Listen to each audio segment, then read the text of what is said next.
परभणी जिल्ह्यातून कधी आले? 2 दिवस झाला आलो. पाणी पाऊस मोजकाच आहे, पाऊस जास्त नाही. अर्धावट पेरणी झाली. अर्धवट झाली. पूर्ण परभणी जिल्ह्यामध्ये चिंता आहे म्हणजे. चिंता भरपूर आहे. तरी तुम्ही पांडुरंग तर म्हणले आधी फोटो यावंच लागते ना, भेटी करता त्याची आल्याशी काय सर गॅरी महिनाभर तर चिंता दूर तेच करणार आहे ना. पांडुरंगाची चिंता दूर करा. हा, दुसरं कोण करणार आहे? पांडुरंगाच्या चरणी माथा टेकल्यावर काय वाटतं? त्याच्याशिवाय करमत नाही ना. तर टिकलं समाधान होतं.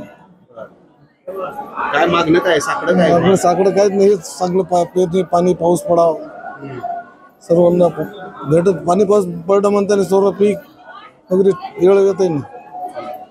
आल्यावर पडेल पाऊस पडेल ना, तेच काळजी करणार आहे. तिसरं वर्ष आहे माझं वारी करण्याचं आणि आल्यानंतर खूप प्रसन्न वातावरण वाटतं आणि खरंच सुख सोहळा असं इतकं पाहिला नाही, असं स्वर्गात सुख सोहळा नाही असं इतकं छान वाटतं इथं आल्यानंतर कळतं. काय चिंता आहे का पावसा पाण्याची? तुकाराम महाराजाच्या चरणी एवढीच विनंती आहे की शेतकऱ्यांना सुखी समाधानी ठेवा आणि तुमच्या आशीर्वाद सदैव त्यांच्यावर असू द्या, किसानांना चांगलं ठेवा. आम्ही बीड जिल्ह्यातून केस तालुक्यात एक खेड लहरी आहे, तिथून आलात आम्ही. आम्हाला खूप आवड आहे इकडे पंढरपूरला, आळंदीला, देहूला येण्याची.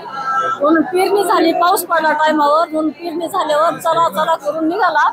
थोडा ह्याच्यात आनंद भेटतो, तेवढा कुठंच भेटत नाही, म्हणून ह्याच्याकडे येण्याची ओढ लागते. असंच आणखी पांडुरंगाला कितीतरी वाऱ्या घडू द्यावा अशी अपेक्षा मी देहूला तुकाराम महाराजाला, पांडुरंगाला सांगते की अशाच आम्हाला वाऱ्याला आणखी सोहळ्यात येऊ द्या.